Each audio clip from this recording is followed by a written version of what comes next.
ಪಹಲ್ಗಾಮ್ ಹತ್ಯಾಕಾಂಡದ ಬಗ್ಗೆ ಪಾಕ್ನ ಮಾಜಿ ಕ್ರಿಕೆಟಿಗ ಮಾಡಿರುವಂತಹ ಕಾಮೆಂಟ್ ಇದೀಗ ಆಕ್ರೋಶಕ್ಕೆ ಕಾರಣವಾಗಿದೆ. ನಮ್ಮ ಮೇಲೆಯೇ ಗೋಬೆ ಕೂರಿಸಿ ನಮ್ಮ ಸೈನಿಕರ ಬಗ್ಗೆ ಅವಮಾನಕರ ರೀತಿ ಮಾತನಾಡಿದಂತ ಈ ಕ್ರಿಕೆಟಿಗ ಉರಿಯೋ ಬೆಂಕಿಗೆ ತುಪ್ಪ ಸುರಿದಿದ್ದಾನೆ.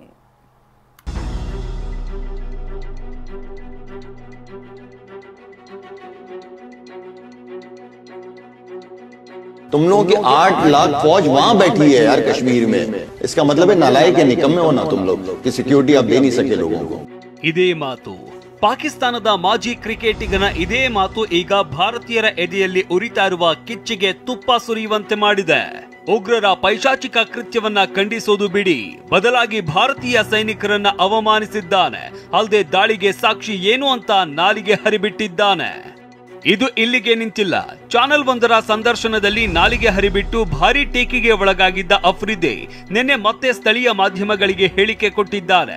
ಭಾರತ ಸರ್ಕಾರವೇ ತನ್ನ ಪ್ರಜೆಗಳನ್ನ ಹತ್ಯೆ ಮಾಡ್ತಾ ಇದೆ ಅಂತ ಹೇಳಿದ್ದಾನೆ.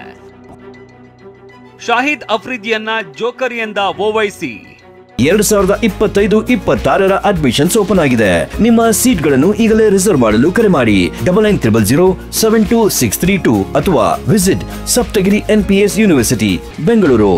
ಶಾಹಿದ್ ಅಫ್ರಿದಿ ಮಾತಿಗೆ ಕೆಂಡ ಕಾರಿರುವ AIMIM ಅಧ್ಯಕ್ಷ ಅಸಾದುದ್ದೀನ್ ಓವೈಸಿ ಅವನೊಬ್ಬ ಜೋಕರ್ ಅಂತ ಕರೆದಿದ್ದಾರೆ. शहीद अफरीदी ने ऐसा स्टेटमेंट किया है, भारत खुद ही अपने लोगों को मारता है और फिर बाद में हमारे ऊपर नाम लेता है. कौन है जी ने? शहीद अफरीदी. कौन है इन्हें? नाटक है क्या ये? छोड़ो ना, तुम क्या जोकरों का नाम ले रहे मेरे सामने? छोड़ो ना इन लोगों को. क्या भारत उनको ಟ್ವೀಟ್ ಮೂಲಕ ದಾನಿಶ್ ಕನೇರಿಯ ತಿರುಗೇಟು.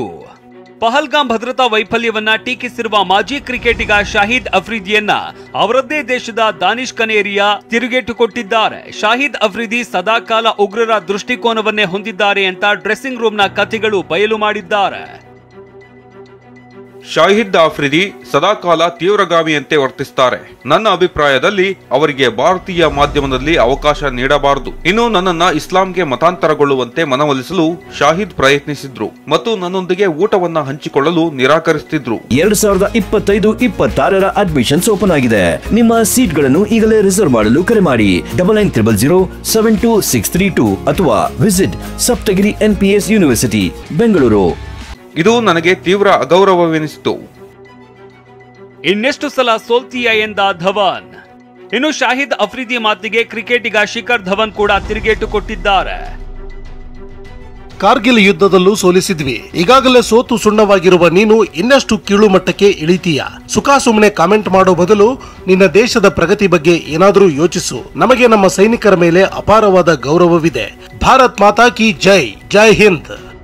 ನೀರು ನಿಲ್ಲಿಸಿದ್ದಕ್ಕೆ ಬಾಯಿ ಒಣಗಿಯೋ ಅಥವಾ ಭಾರತದಿಂದ ರಫ್ತಾಗ್ತಾ ಇದ್ದ ತರಕಾರಿ ಕಮ್ಮಿ ಬಿದ್ದೋ ಅಫ್ರಿದಿ ಅಂತೂ ನಾಲಿಗೆ ಹರಿಬಿಟ್ಟಿದ್ದಾನೆ.